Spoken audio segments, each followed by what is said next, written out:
أعوذ بالله من الشيطان الرجيم بسم الله الرحمن الرحيم ما كان إبراهيم يهوديا ولا نصرانيا ولكن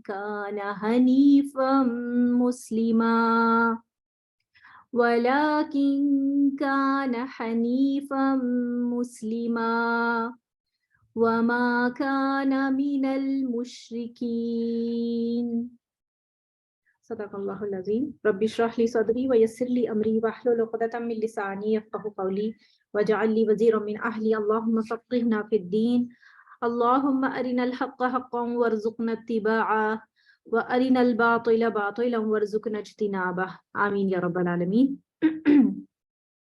لاسٹ ہم لوگوں نے آیت نمبر 67 پر ختم کیا تھا، اور اس بات پر یہودیوں کا جھگڑا اور نصرانیوں کا جھگڑا کہ ابراہیم علیہ السلام یہودی تھے یا نصرانی، اس کا جواب یہاں پر دیا گیا کہ ابراہیم علیہ السلام نہ تو یہودی تھے اور نہ ہی نصرانی، بلکہ وہ یکسو مسلمان تھے اور وہ مشرکوں میں سے نہیں تھے۔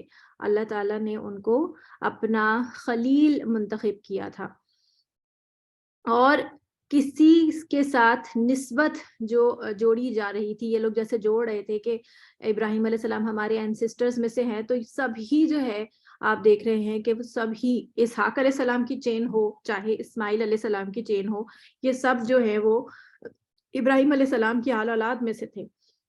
تو سبھی ابراہیم علیہ السلام کے بچے سمجھ لیجئے، تو ان سے زیادہ قریب تر جو ہے وہ تھے جو کہ اب نیکسٹ آیت میں بتایا جا رہا ہے کہ ان اول الناسی، بے شک قریب تر الناسی لوگوں میں سے بھی ابراہیم کے للذین البتہ وہ ہیں جنہوں نے اتبعوہ پیروی کی اس کی، یعنی اس کی پیروی، یعنی کہ ابراہیم علیہ السلام کی پیروی، یعنی کہ اگر تم ان سے نسبت رکھتے ہو اور نسبت کے دعوے دار ہو، تو تمہیں یہ دیکھنا چاہیے کہ تمہارا طرز عمل کیا اپنے باپ یعنی ابراہیم جیسا ہے یا نہیں۔ اور یہ نبی یعنی کہ نبی صلی اللہ علیہ وسلم، یعنی یہ جو آخری نبی آئے ہیں، یہ زیادہ ان سے قریب ہیں۔ وَهَذَا النَّبِيُّ اور وَالَّذِينَ آمَنُوا اور جو ان کے ساتھ ان کے اوپر ایمان لائے ہیں، یعنی کہ صحابہ جو اس وقت کے دور کے ایمان والے تھے۔ واللہ اور اللہ، اور اس کے بعد ایکسٹینڈڈ ہم بھی انشاءاللہ۔ واللہ اور اللہ ولی دوست ہے المؤمنین مومنوں کا۔ تو اب آپ دیکھیں کہ اللہ تعالیٰ نے یہاں پر دوستی کی بات کی کہ آپ کو پتا ہے نا، دوست کا دوست جو ہوتا ہے وہ بھی تو دوست ہوتا ہے نا۔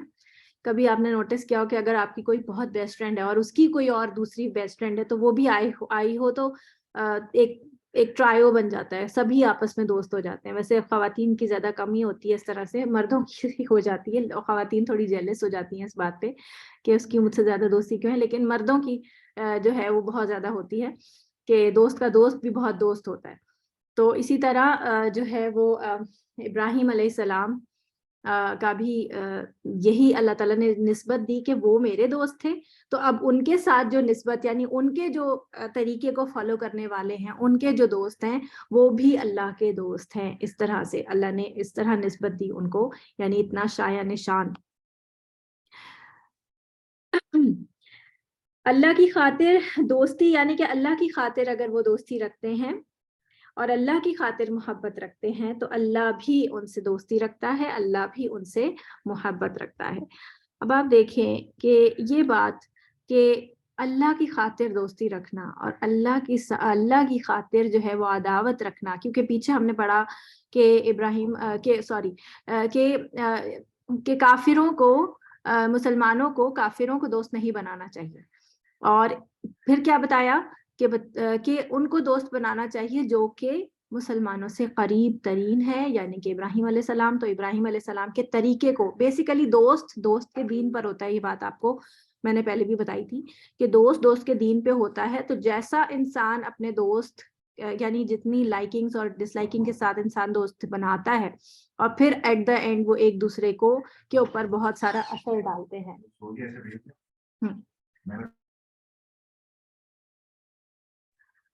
تو یہ ہے سلسلہ.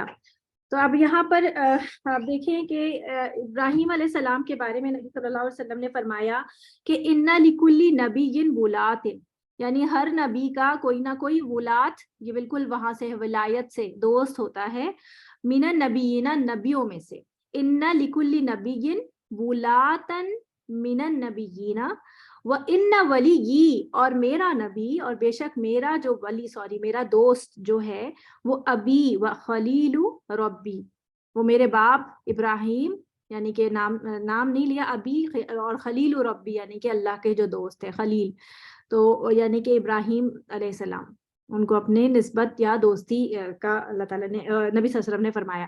اور آپ کو پتا ہے کہ جب معراج پہ گئے تھے نبی صلی اللہ علیہ وسلم، تو حضرت ابراہیم علیہ السلام کو انہوں نے 7ویں آسمان پر دیکھا تھا، جو کہ بیت المعمور سے ٹیک لگائے ہوئے تھے.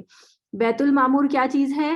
خانہ کعبہ جس جگہ پہ واقع ہے، بالکل اسی سیدھ میں 7ویں آسمان پر فرشتوں کا خانہ کعبہ ہے، جہاں پر ہر وقت طواف ہوتا رہتا ہے، اور ہر فرشتہ اس میں طواف کرتا ہے، اور اس کی باری پھر قیامت تک نہیں آتی.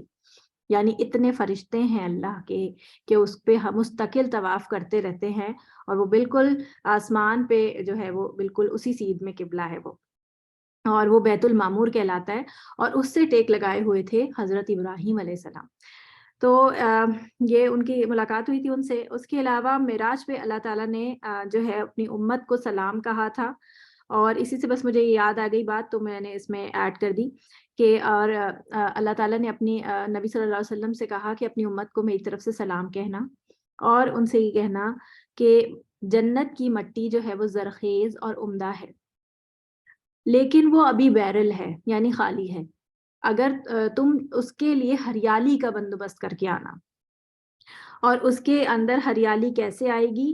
جب آپ جو ایک تسبیح ہے جو کہ 4 کلمات پہ مشتمل ہے، سبحان اللہ والحمد للہ ولا الہ الا اللہ واللہ اکبر، یعنی یہ 4 جو ہمارے جو تسبیحات ہوتے ہیں، سبحان اللہ والحمد للہ واللہ اکبر، اور اس کے درمیان میں ولا الہ الا اللہ، یہ جو کلمات ہیں اس سے جنت میں درخت لگتے ہیں. ایک دفعہ پڑھنے پر ایک درخت، تو کتنی دفعہ بھی پڑھیں آپ اس کو، اپنا شعار بنائیں، تاکہ ہمیں گرینری پسند ہوتی ہے نا، ہم انسانوں کو گرینری اور باغات اور یہ سب چیزیں پسند ہے، تو ہم چاہیں گے کہ ہمارا جو جنت میں گھر ہوگا انشاءاللہ، تو اس میں بھی جو ہے وہ بہت زیادہ ٹریز ہوں اور گرینری ہو، تو وہ ہم یہیں سے لے کے جائیں گے، وہاں پر نہیں لگائیں گے، بلکہ وہ یہیں سے ہی لے کر جائیں گے. اچھا جی، تو یہاں سے ہم پڑھتے جائیں گے اور وہاں لگتے جائیں گے انشاءاللہ. تو یہاں پر ایک یہ بات ہو گئی. دوسری بات یہ کہ اللہ تعالیٰ کی خاطر محبت کرنے والے جو ہوتے ہیں وہ قیامت کے دن اللہ تعالیٰ کے عرش کے سائے میں ہوں گے انشاءاللہ. اور آپ کو تیسرا کلمہ نہیں ہے یہ ہے سبحان اللہ والحمد للہ ولا الہ الا اللہ واللہ اکبر. اچھا ہاں صحیح ہے، ٹھیک ہے، تیسرا کلمہ. دیکھیں کلمات جو ہے نا، یہ کلمات ان کی ایز سچ کلمے کے طور پہ اوتھینٹسٹی اس سے حدیث سے نہیں ملتی ہے کہ پہلا کلمہ، دوسرا کلمہ، تیسرا کلمہ، اس طرح سے نہیں ہے. یہ بیسیکلی تسبیحات ہیں جن کو ہمارے مولوی حضرات نے اس طرح کلمے کی صورت میں بنا کے یاد کرانے کے لیے کلمات کے پہلا کلمہ بتاؤ، یعنی کہ پہلا کلمہ کا مطلب آپ کو پتا ہے کہ کیا ہوتا ہے؟ عربی زبان میں کلمہ کا مطلب ہوتا ہے کوئی بھی جملہ یا پھر لفظ. اور آپ کو پتا ہے کہ عربی زبان کا جو لفظ ہوتا ہے وہ بے معنی نہیں ہوتا. ایون ایک لفظ کے اندر بھی بہت بڑا جملہ پوشیدہ ہوتا ہے، آپ نے ورڈ ٹو ورڈ ترجمے میں دیکھا ہوگا. تو کلمات کا مطلب انہوں نے اس طرح سے کہ پہلا والا، اچھا وہ والا سناؤ جو تمہیں میں نے پہلی دفعہ یاد کرایا تھا وہ، اچھا وہ سناؤ جو میں نے دوسری دفعہ یاد کروایا تھا دو. تو اس طرح سے پہلا، دوسرا، تیسرا یہ بن گیا، اور یہ پھر روایات چلی گئی کہ یہ پہلا کلمہ ہے، یہ دوسرا کلمہ ہے. تو اس طرح کلمات کی صورت میں حدیث میں کبھی بھی نہیں آیا. یہ الگ الگ اسکیٹرڈ جو ہے وہ تسبیحات آپ کو ملتی ہیں کہ جو ہے وہ اس طرح سے احادیث میں. تو اس کو یہ بات مطلب صرف بتانے کے لیے، ورنہ آپ اس کو کلمات ہی کہتے رہیں، پہلا کلمہ دوسرا کلمہ کہہ لیں، کوئی مسئلہ نہیں. صرف یہ بتانے کے لیے کہ اس کو اس طرح سے سوچنا کہ یہ تو کلمہ ہے، اور کلمے کو ہم سوچ کے پتہ نہیں کیا سمجھ رہے ہوتے ہیں کہ کوئی کلمہ تو ہے تو اب ہم اس کو کہاں یوز کریں. تو یہ بیسیکلی تسبیحات ہیں. ان کو یاد کریں اور ان کو بار بار پڑھیں اور بار بار ان کی بہت سارے بینیفٹس ہیں. اچھا جی آگے چلتے ہیں. اچھا عرش کے سائے تلے جو ہیں وہ لوگ ہوں گے جو کہ ایک دوسرے سے اللہ تعالیٰ کی خاطر محبت کرتے ہوں گے اور اللہ تعالیٰ کی خاطر جو ہیں وہ ایک دوسرے سے ملتے ہوں گے اور ایک دوسرے کی خاطر اور اللہ ہی کی خاطر ایک دوسرے سے جدا ہوتے ہوں گے. قیامت ایک ایسا دن ہوگا جہاں پر آپ کو پتہ ہے کہ جب قیامت شروع ہوگی تو قیامت زلزلے سے شروع ہوگی. قیامت کا زلزلہ اور اس قدر زلزلے قیامت زمین پر آئیں گے کہ وہ تمام چیزیں جو کہ زمین پہ موجود ہیں، پہاڑ، درخت، بلڈنگز اور بھی جو کچھ بھی، وہ سب کے سب گر جائیں گے. اور انسان تو ویسے ہی ظاہر ہے، پہاڑ اگر گر جائیں گے تو پھر انسانوں کا کیا حال ہوگا. تو سب کے سب اس میں ختم ہو جائے گا اور زمین جو ہے وہ چٹیل میدان بن جائے گی. پوری کی پوری زمین ایک میدان بن جائے گی اور پھر اللہ تعالیٰ کا عرش جو ہے وہ زمین پر لایا جائے گا. 8 فرشتے اللہ تعالیٰ کا عرش تھامے ہوئے ہوں گے. اس وقت اللہ تعالیٰ کا عرش 4 فرشتے تھامے ہوئے ہیں اور حدیث سے ہمیں ملتا ہے کہ جب قیامت کے دن آئیں گے اللہ تعالیٰ تو 8 فرشتے اس کو لے کر آئیں گے نیچے، عرش کو تھامے ہوئے ہوں گے اور فرشتوں کی ایک فوج ہوگی جو پوری کی پوری زمین کو گھیر لے گی اور درمیان میں جو ہے وہ انسانوں کی عدالت لگے گی. اور جیسے کہ تمام بلڈنگز ہر چیز جو ہے وہ مسمار ہو جائے گی، سب کچھ گر جائے گا، تو وہاں پر کسی بھی چیز کا سایہ نہیں ہوگا. سورج بہت قریب آ جائے گا اور اس وقت انسان ایک دوسرے، اتنی خلقت ہوگی، اتنے لوگ ہوں گے کہ انسان اپنے اپنے گناہوں کے مطابق پسینے میں شرابور ہوں گے. جتنا جتنا جس کا لیول ہوگا گناہ کا اتنا اتنا وہ پسینے میں ڈوبا ہوا ہوگا. ہو سکتا ہے کہ کوئی گھٹنوں تک ہو، کوئی ٹخنوں تک ہو، کوئی گلے تک ہو. آپ دیکھیں کہ جب ہم کو نارملی پسینہ آتا ہے گھر میں جب گرمی کا ٹائم ہوتا ہے، ابھی ہم شاید اس کو زیادہ محسوس نہ کر سکیں کیونکہ سردی کا موسم ہے، لیکن جب ہم کو گرمی میں پسینہ آتا ہے تو کیا دل چاہتا ہے کہ فوراً جا کے شاور لیں اور اس پسینے سے ہماری نجات ہو جائے.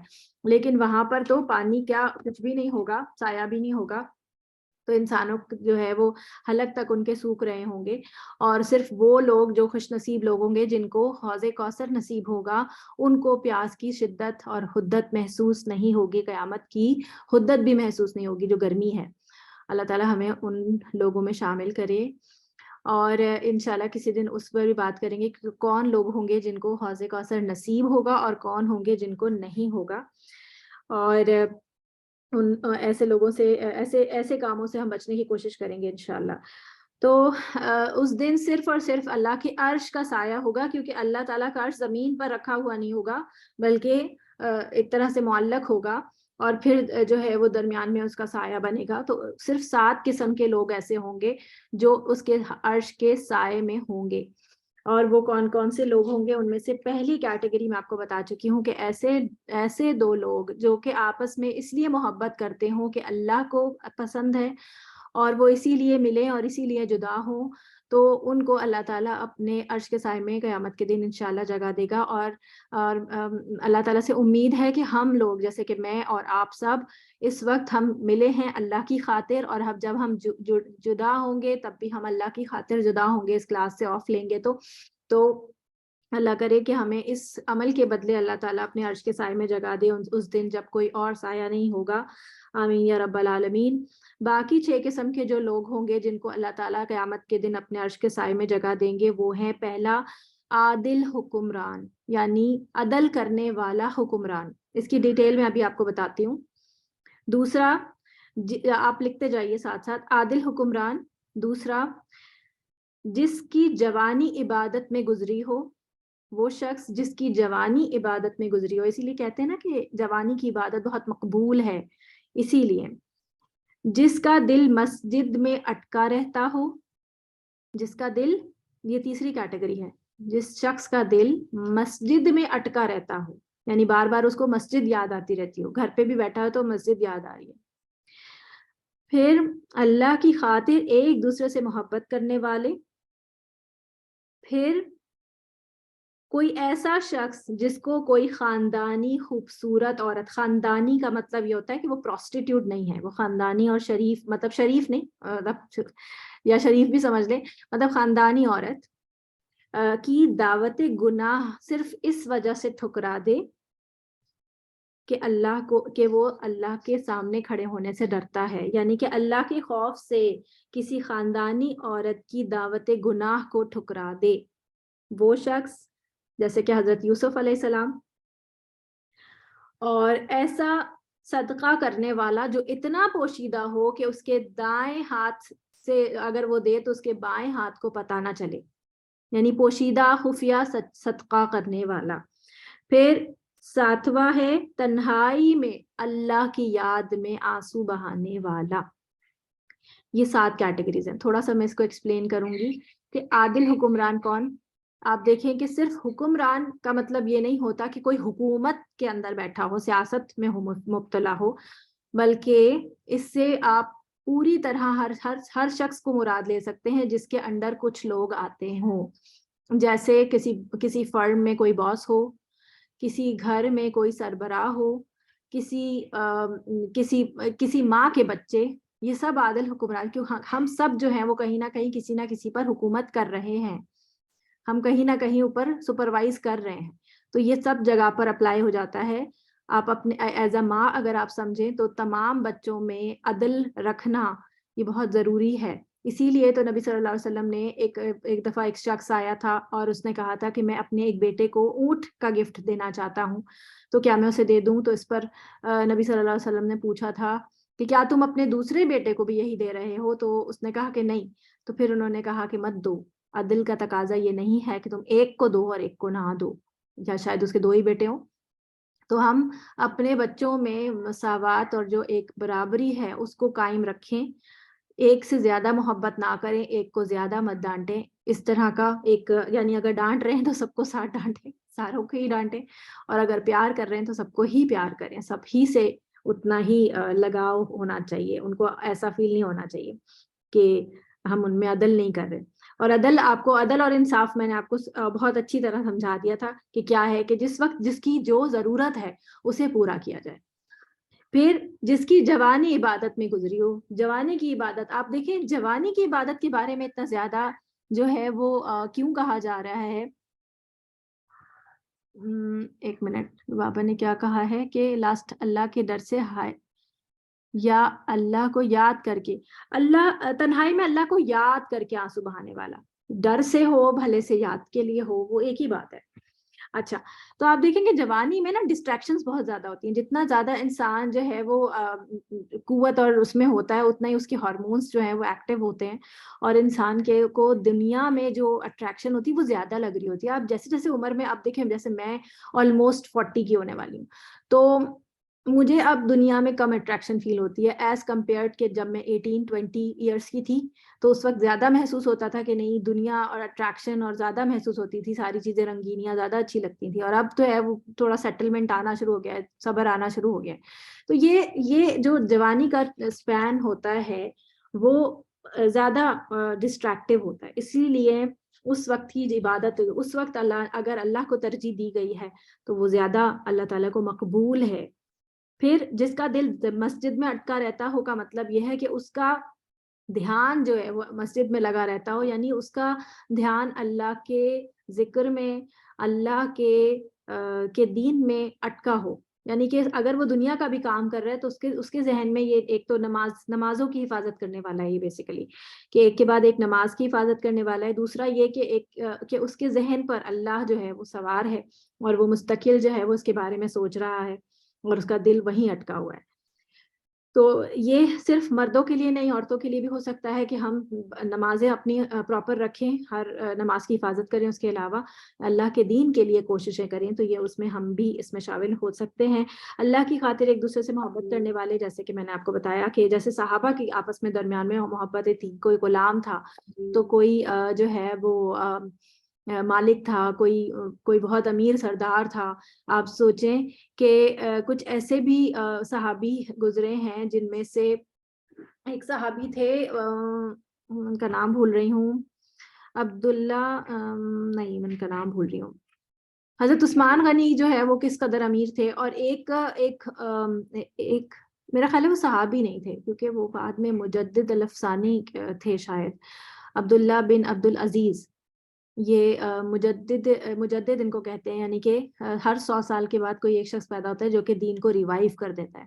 تو یہ ان میں سے تھے، اور یہ حضرت عمر کے خاندان میں سے تھے، اور ان کے بارے میں آتا تھا کہ یہ اتنے امیر تھے اپنی جوانی میں کہ جب ایک کپڑا پہنتے تھے تو دوسرا کپڑا وہ مطلب وہ کپڑا دوبارہ نہیں پہنتے تھے، یعنی اتنے ان کے پاس کپڑے تھے کہ ایک کپڑا ایک دفعہ ہی پہنتے تھے، یعنی اتنے امیر تھے وہ. اور ایسی خوشبو وہ استعمال کرتے تھے کہ پوری گلی جو ہے وہ مہک جاتی تھی جب وہ گزرتے تھے. تو لیکن جب ان کو خلیفہ ہونے کا شرف ملا تو پھر وہ بہت سادہ زندگی پر آ گئے، اور بالکل انہوں نے جو ہے وہ سادگی اختیار کی. تو ویسے ہی میں بتا رہی تھی.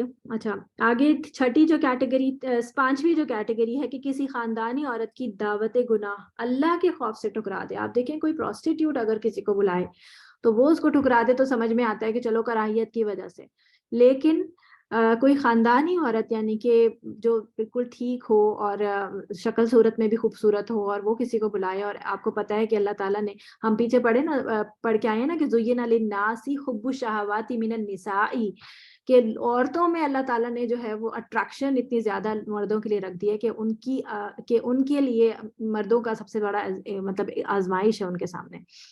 تو یہ اگر کوئی اس طرح سے کہ عورت مائل ہے، عورت بلا رہی ہے اور پھر بھی مرد نہ جائے، تو یہ ایک مطلب بہت بڑی آزمائش ہے، اور اس میں اگر کوئی انسان کھڑا اترے تو یہ بہت بڑی بات ہے. تو اسی لیے اللہ تعالیٰ نے اتنا ریوارڈ اس کے لیے رکھا ہے. آپ دیکھیں حضرت یوسف علیہ السلام، اگر اس کیٹیگری کو سمجھنا ہے تو حضرت یوسف علیہ السلام کو سمجھ لیجیے. اور آج کے دور میں بھی ایسا ہوتا ہے.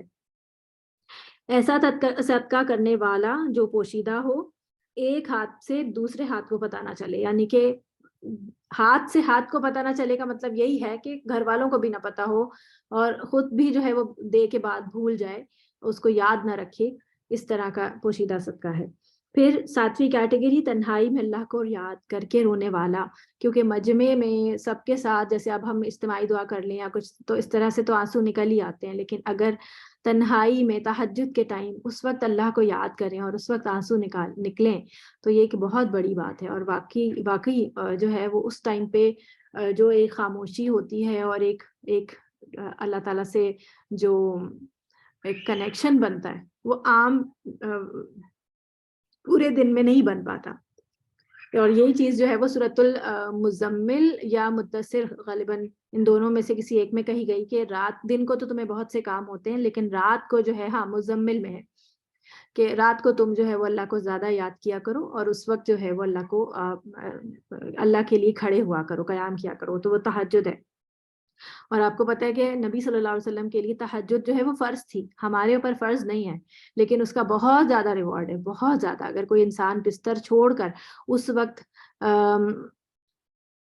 وقت جو ہے وہ پڑھے نماز تو پھر اس کی کیا ہی بات ہے. اور اگر سردیوں کی راتیں ہوں جب بستر چھوڑنے کا نہ دل چاہ رہا ہو، اس ٹائم پہ انسان تہجد پڑھے تو کیا ہی بات ہے. پھر یہ ہمارے 7 کیٹیگریز کے لوگ ہیں جو کہ اللہ تعالیٰ کے عرش کے سائے میں ہوں گے انشاءاللہ قیامت کے دن. اللہ تعالیٰ ہمیں بھی ان میں سے کر دے، آمین. آگے چلتے ہیں. وَدَّتْ طَائِفَةٌ مِّنْ أَهْلِ الْكِتَابِ، چاہا ایک گروہ نے. طائفتن کا جو روٹ ورڈ ہے وہ ہے طا، واو اور فا، طوف سے. اس کا معنی ہوتا ہے گروپ آف پیپل. من اہل الکتابی، اہل کتاب میں سے. لو کاش، یضلونکم، وہ گمراہ کر دیں تمہیں. تو اس قسم کی آیت جو ہے وہ ہم نے سورۃ البقرہ میں بھی پڑھی تھی کہ اہل کتاب تو چاہتے ہی یہی ہیں کہ تمہیں تمہارے دین سے پھیر دیں.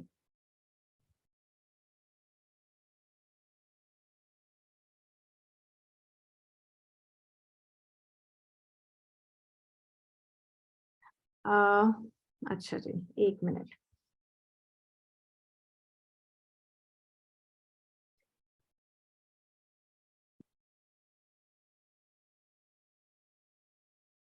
سورۃ البقرہ کی آیت نمبر ہے غالباً میں نے نکالی تھی.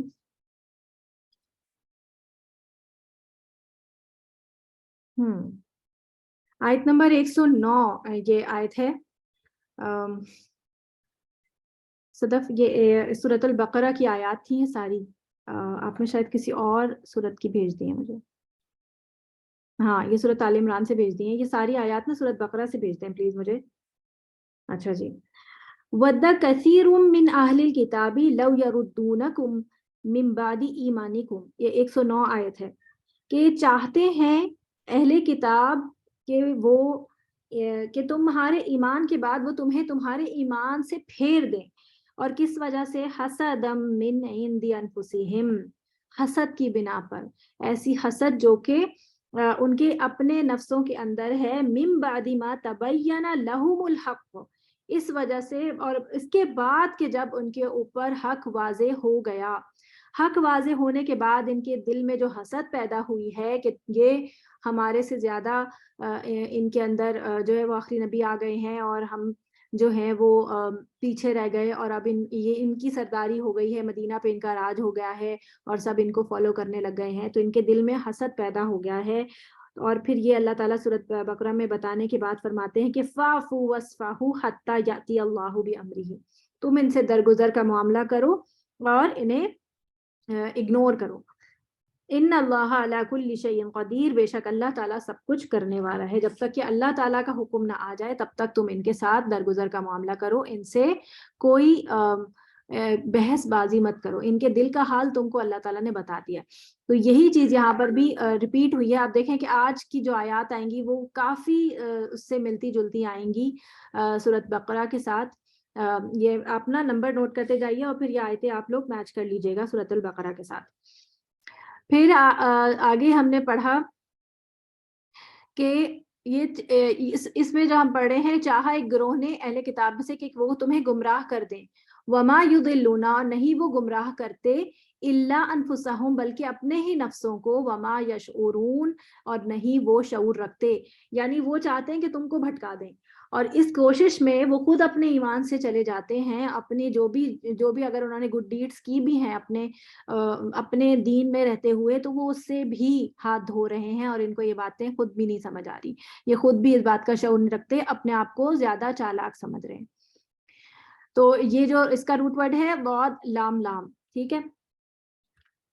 پھر آگے ہے یا اہل الکتابی، اے اہل کتاب، لیما تکفرون بآیات اللہ، کیوں تم کفر کرتے ہو اللہ کی آیات کا، وانتم تشہدون، حالانکہ تم تو اس بات پہ گواہ ہو، یعنی کہ تم جانتے ہو، تمہیں پتہ ہے یہ بات، تم اچھی طرح سے جانتے ہو کہ یہ آیات جو اللہ تعالیٰ کی اب نازل ہو رہی ہیں قرآن پاک کی، قرآن مجید کی صورت میں، تو اچھا قرآن مجید کی صورت میں جو ساری آیات نازل ہو رہی ہیں ان کے بارے میں تم اچھی طرح سے سمجھتے ہو اور جانتے ہو کہ یہ حق ہے، اور پھر بھی جو ہے وہ اگر تم نہیں مان رہے تو یہ تمہاری اپنی جو ہے وہ لاشعور یعنی کہ بے وقوفی ہے. شعور جو ہوتا ہے نا، شین عین را، شعر سے ہے، اور شعر کا معنی جو ہوتا ہے، آپ دیکھیں شعر بھی اسی لفظ سے ہوتا ہے، شین عین رے، شعر اردو میں بولتے ہیں نا، وہ جو پویم کا سٹینزا ہوتا ہے شعر، اور اس کا معنی ہوتا ہے بال برابر کوئی چیز. اور شعر کیوں کہتے ہیں؟ شعر اور شاعری جو ہوتی ہے وہ بیسیکلی محبوب کی زلفوں کے بارے میں زیادہ ہوتی ہے نا، زلفوں کے اسیر اور اس طرح سے، تو اس وجہ سے شعر اور شاعری کا کمبینیشن اس وجہ سے ہے. اور شعر اس کا معنی ہوتا ہے کہ باریک، یعنی کہ اتنی باریک باریک چیزیں، یعنی شعور جو ہوتا ہے وہ آپ کو اتنی باریک اور باریک بینی سے سوچنا، بیسیکلی اس کو کہتے ہیں. سوچ تو رہا ہے انسان، اگر کوئی پلانر ہے، کوئی مکاری کر رہا ہے اور پلاننگ کر رہا ہے تو وہ سوچ تو رہا ہے، لیکن وہ باریک بینی سے اس کا اینڈ رزلٹ مشاہدہ، جو ہم نے لاسٹ ٹائم پڑھا تھا عبرت، کہ وہ عبرت نہیں پکڑ رہا، وہ اس کے نتیجہ، کسی بھی چیز کا جو نتیجہ ہے. اچھا کٹ رہی ہے آواز، زیادہ کٹ رہی ہے. اچھا کوشش کرتی ہوں میں آہستہ آہستہ بولوں تاکہ پھر ریپیٹ ہو جائیں تو دو چار چیزیں دوبارہ سے. اچھا اس کو دیکھ لیں، اعوذ باللہ من الشیطان الرجیم، بسم اللہ الرحمن الرحیم.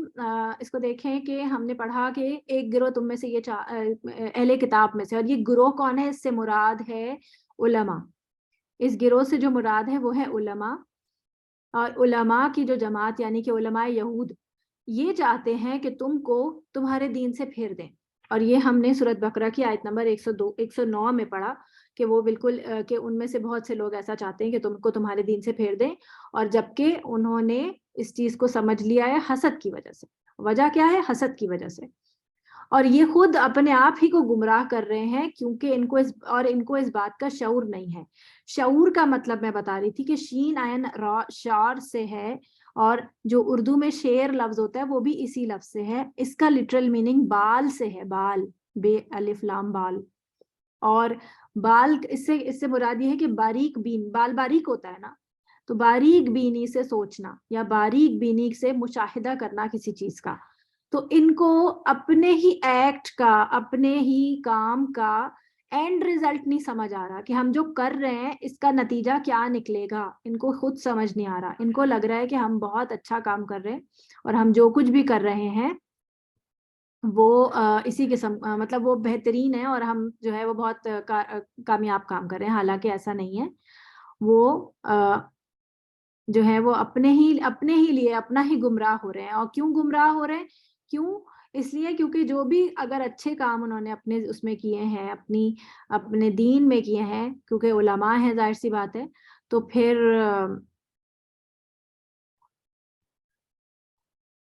تو علماء کی ہونے کی وجہ سے تو یہ سب وہ ضائع کر رہے ہیں, اسی لیے یہ خود گمراہ ہو رہے ہیں. اور گمراہی کے بارے میں جو ضالین ہم نے پڑھا تھا وہ کیا ہے کہ یہ ایسے گمراہ جو کہ علم نہیں سیکھ رہے وہ ہوتے ہیں گمراہ, اور دوسرے وہ ہوتے ہیں جو کہ جاننے کے باوجود اپنے آپ کو لاسٹ کر دیں. جیسے فرض کریں کہ انسان کو پتا ہے کہ میں نے موٹر وے پہ جانا ہے اور میں نے یہ ٹرن لینے ہیں, اور اگر وہ پھر بھی جان بوجھ کر ایک رانگ ٹرن لے تو پھر آپ دیکھیں وہ اپنی منزل سے کس قدر دور چلا جائے گا. اور یہی چیز جو ہے وہ مطلب جان بوجھ کے گمراہ ہونا جو ہے وہ زیادہ ہی برا ہے. میں آپ کو لیے یہ والی آیت نکال رہی ہوں جو آج ابھی ہم نے پڑھی ہے.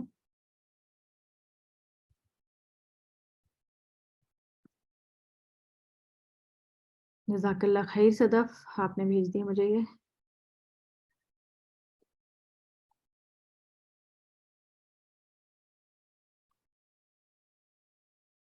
نہیں, یہ والی نہیں ہے.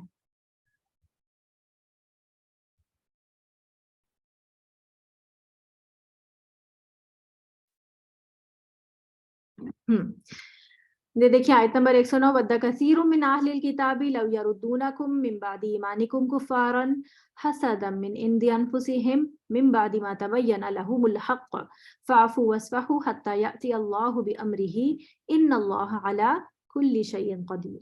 ان اہل کتاب کے اکثر لوگ باوجود حق واضح ہو جانے کے محض حسد اور بغض کی وجہ سے تمہیں بھی ایمان سے ہٹا دینا چاہتے ہیں. تم بھی معاف کرو اور چھوڑو یہاں تک کہ اللہ تعالیٰ اپنا حکم لے آئے. یقیناً اللہ تعالیٰ ہر چیز پر قدرت رکھتا ہے. یعنی آپ کو یہ ہم لوگوں نے کل بھی یہ بات کی تھی نا کہ جب انسان دوسروں کو ڈسٹریکٹ کرتا ہے اور جو اللہ کے دین پر چلنے والے لوگ ہوتے ہیں ان کی لیگ پولنگ کر رہا ہوتا ہے, تو وہ لاشعوری طور پر اس کو اپنے برابر کرنے کی کوشش کر رہا ہوتا ہے, اس کو دین سے ہٹانے کی کوشش کر رہا ہوتا ہے تاکہ کہ ان کو جو افضلیت ملنا شروع ہو گئی ہے وہ کسی طرح سے ختم ہو. یا تو ان کا شیطان ان کو یہ کرنے کے لیے اکسا رہا ہوتا ہے کہ تم ایسے اس کو روکو, اور وہ اس طرح کر رہے ہوتے ہیں. تو وہ بیسیکلی لاشعوری طور پر یہ کام ہو رہا ہوتا ہے, جان بوجھ کے نہیں کر رہے ہوتے, لاشعوری طور پہ ہو رہا ہوتا ہے. اور یہاں پر بھی یہ جو ہے وہ ان کو اس بات کا شعور نہیں ہے کہ کر کیا رہے ہیں.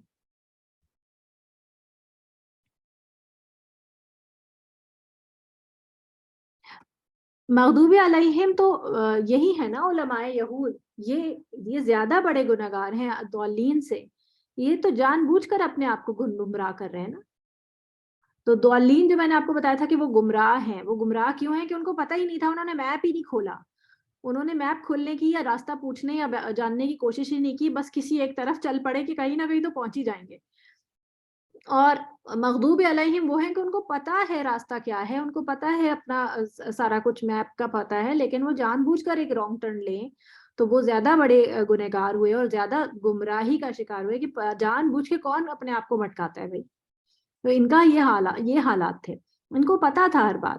یا اہل الکتابی لما تکفرون بآیات اللہ وانتم تشہدون, جبکہ تم تو گواہ ہو, اللہ تعالیٰ نے تم سے تو گواہی لی ہے ہر چیز کی, عہد لیا ہے, گواہ ہو تم, تمہارے پاس تورات موجود ہے جس میں شواہد موجود ہیں کہ نبی صلی اللہ علیہ وسلم اسی سرزمین پر آنے تھے اور ان کی کیا نشانیاں ہیں. آپ کو پتہ ہے کہ سلمان فارسی کو ایک راہب نے ہی بتایا تھا نا کہ کیا کیا نشانیاں ہوں گی آخری نبی کی.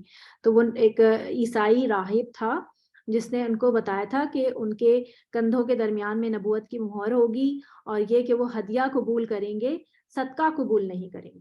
اور یہ تیسری کہ وہ کہاں پر آئیں گے, وہ کھجوروں کی سرزمین غالباً مدینہ, جو انہوں نے غالباً کر کے کہا تھا کہ غالباً مدینہ جو ہے وہاں پر آئیں گے. تو یہاں تک ان کو یہ باتیں پہلے سے معلوم تھی. تو جب چیزیں معلوم تھی, اور پھر دوسرا یہ کہ جو تورات میں موجود ہے, علماء یہود کے پاس اوریجنل کاپیز تھیں تورات کی, تو ان کو یہ بات پتہ تھی. عام عوام کو تو چلو نہیں پتا تھا کیونکہ ان کے پاس اوریجنل چیزیں نہیں تھی, جو چیزیں علماء بتاتے تھے بس اسی پر یقین کر لیتے تھے. تو ان کو تو پتا تھا کہ کیا کچھ صحیح ہے اور کیا چیز قرآن جو ہے وہ ان کے بارے میں تصدیق کر رہا ہے کہ یہ چیز تورات میں آئی ہے, یہ چیز تورات میں تھی, تو وہ چیزیں ان کو پتا ہے. تو پھر باوجود اس کے اگر تم نہیں مان رہے تو یہ اس کے بعد پھر اور کیا چیز جو ہے وہ تم جس پہ ایمان لاؤ گے. یا اہل الکتاب لما تلبسونا, اے اہل کتاب کیوں تم گڈمٹ کرتے ہو. یعنی لام با اور سین, لباس بھی اسی لفظ سے ہوتا ہے, لام با سین لباسا. اس کا اور لباس آپ دیکھیں گے جب لباس پہنا جاتا ہے تو وہ تو اس میں آپ کا جسم گڈمٹ ہو جاتا ہے نا, پھر پتہ نہیں چلتا کہ ہاں اللہ یہ کہ لباس اتنا چست ہو کہ جو آپ کے خد و خال ہیں وہ نظر آئے, محسوس ہو. تو لباس کا مطلب ہی یہی ہوتا ہے کہ انسان کا جسم جو ہے وہ اس میں گم ہو جائے, اس کے خد و خال محسوس نہ ہو. لباس اسی لیے ہوتا ہے, نہ کہ اتنا چست لباس ہو کہ وہ پہنا ہوا بھی لگے کہ نہیں پہنا ہوا. تلبسون الحق, تم گڈمٹ کرتے ہو حق کو, بالباطلی, باطل کے ساتھ, وتکتمون, اور تم چھپاتے ہو, کاف تامیم کتما, الحق, حق کو, وانتم, حالانکہ تم, تعلمون, تم جانتے ہو. تو یہ اس قسم کی آیت ہم نے سورۃ بقرہ میں بھی پڑھی تھی, اور وہ کیا تھی دیکھتے ہیں.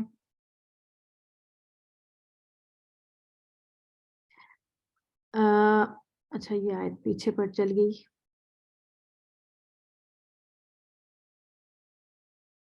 یہ وَآمِنُوا بِمَا أَنزَلْتُ مُصَدِّقًا لِمَا مَعَكُمْ وَلَا تَكُونُوا أَوَّلَ كَافِرٍ بِهِ. یعنی یہ جو پچھلی آیت ہم کی تھی نا کہ ابھی کہ تم کیوں کفر کرتے ہو اس آیت کا, حالانکہ تم میں تو پتہ ہے. یہ والی آیت کا ریفرنس سے یہ والی میں نے نکالی تھی آیت کہ دیکھیے اس میں بھی تو اللہ تعالیٰ سورۃ بقرہ کی آیت ہے, یہ آیت نمبر 41, کہ اس میں بھی اللہ تعالیٰ ان پہ کہہ رہے ہیں کہ اس پہ ایمان لے کے آؤ, تمہاری جو تمہارے پاس موجود کتاب ہے اس کو یہ تصدیق کر رہی ہے, اس کے بارے میں صحیح بتا رہی ہے, اور تم پہلے کافر مت بنو, تم پہلے انکار کرنے والے مت بنو. اور یہاں پہلے انکار کرنے والے کو کیوں کہا گیا, کیونکہ حالانکہ پیچھے تو مشرکین آلریڈی انکار کر چکے تھے, تو پہلے انکار کرنے والے یہ کیسے ہو گئے, کیونکہ یہ تو مدینہ میں تھے نا. اس لیے کیونکہ تم اہل کتاب ہو, الہامی کتاب ہونے والے پہلے ہوگے جو کہ انکار کرے گا, کیونکہ عیسائیوں تک تو بھی شاید پہنچا نہیں تھا, یہاں پر پہلی دعوت انہی کو ملی ہے نا. دوسری بات یہ کہ ان کا انکار زیادہ معنی رکھے گا باقی لوگوں پہ, ان کا انکار جو ہے وہ زیادہ اثر انداز ہوگا بجائے اس کے کہ کوئی شخص لا علمی میں انکار کر رہا ہو, جیسے مشرکین مکہ. ان کو تو پتہ ہی نہیں تھا نا, کبھی ان کے پاس الہامی مذہب آیا ہی نہیں تھا. ان کے پاس تو تھا, ان کو تو پتہ تھا کس طرح جبریل علیہ السلام آتے ہیں, کس طرح نبی ہوتا ہے, کس طرح سے وحی آتی ہے, کس طرح کتابیں ملتی ہیں, ان کو سب پتہ ہے. تو جب اتنا کچھ پتا ہونے کے باوجود اگر تم انکار کرو گے تو اس کا افیکٹ جو ہے وہ زیادہ ہوگا. بالکل اسی طرح سے آپ سمجھیں کہ جیسے کوئی سیلیبریٹی جو ہے وہ اگر ایمان لے آتا ہے تو اس کا افیکٹ ہوتا ہے, اور بہت سارے لوگ اس کے فالوئنگز میں ایمان لے کے آتے ہیں. تو بالکل اسی طرح سے اگر تم انکار کرنے والے بنو گے تو بہت سارے فالوورز تمہارے ہوں گے جو کہ ایمان سے محروم ہو جائیں گے, یا پھر محروم رہ جائیں گے. اور پلیز آپ لوگ دوبارہ سے ریجوائن کر لیجئے, کیونکہ آلریڈی وہ ہو گیا ہے. ری جوائن کر لیں پلیز.